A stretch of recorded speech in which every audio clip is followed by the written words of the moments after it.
நம்ம சரி பண்ணிக்கலாம் அப்படிங்கிறதுக்காக இந்த நிறுவனமும் உங்களுக்கு இந்த நிகழ்ச்சியை வழங்கிட்டு இருக்காங்க.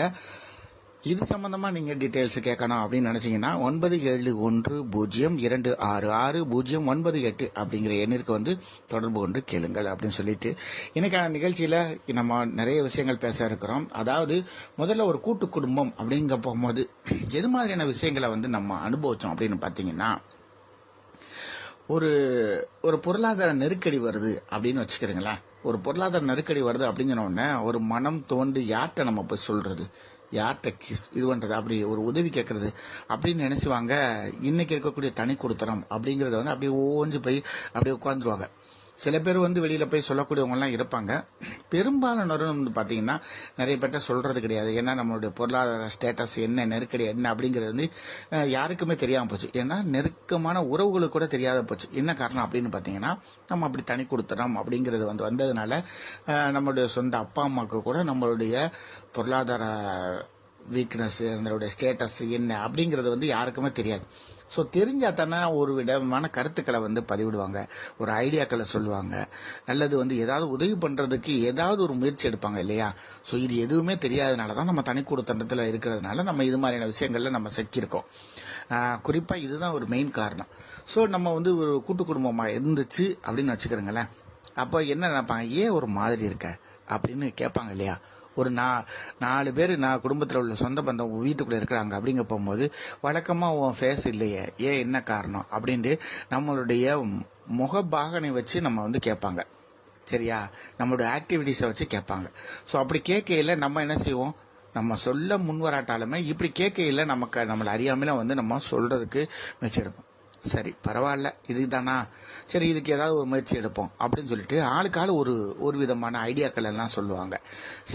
சில பேர் வந்து அவங்களுடைய இதுக்கு தகுந்த மாதிரி, அவங்களுடைய பினான்சியலுக்கு தகுந்த மாதிரி ஏதாவது உதவி பண்ணலாம். சரி ஓகே நீ இதை பண்ணு, நீ பின்னாடி தரலாம் அப்படிங்கிற மாதிரி என்ன செய்வாங்க, ஹெல்ப் பண்றதுக்கான ஒரு வாய்ப்புகள்லாம் ஒரு கூட்டு குடும்பத்தில் இருந்துச்சு. ஆனால் தனி குடும்பத்தில் அதில் இல்லை.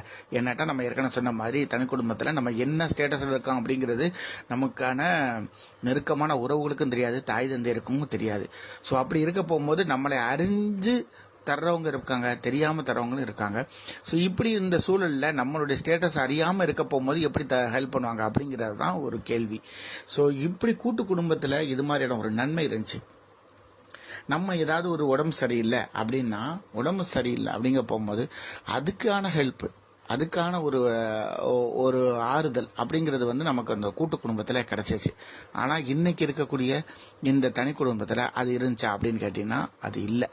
ஏன்னு கேட்டா, ஒரு ஹஸ்பண்ட் வந்து உடம்பு சரியில்லாம இருக்காங்க அப்படின்னா ஒய்ஃபுக்கு வந்து அது ஒரு மன அழுத்தமா இருக்கும். ஒரு ஒய்ஃப் ஒரு உடல்நிலை சரியில்லாம இருந்தாங்கன்னா அது ஹஸ்பண்டுக்கு ஒரு மன அழுத்தமா இருக்கும்.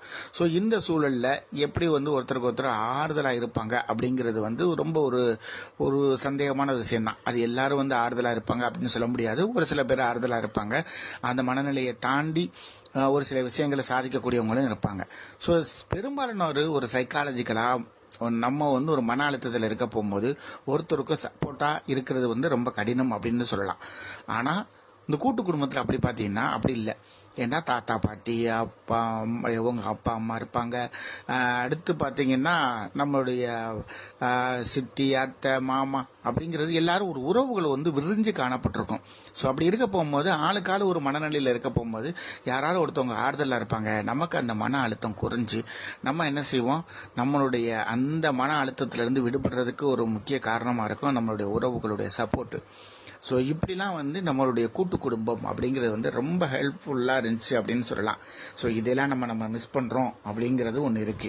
ஸோ என்னெல்லாம் காரணம் அப்படின்னு பார்க்கலாம். இன்னும் வந்து நிறைய விஷயங்கள்லாம் இருக்குது.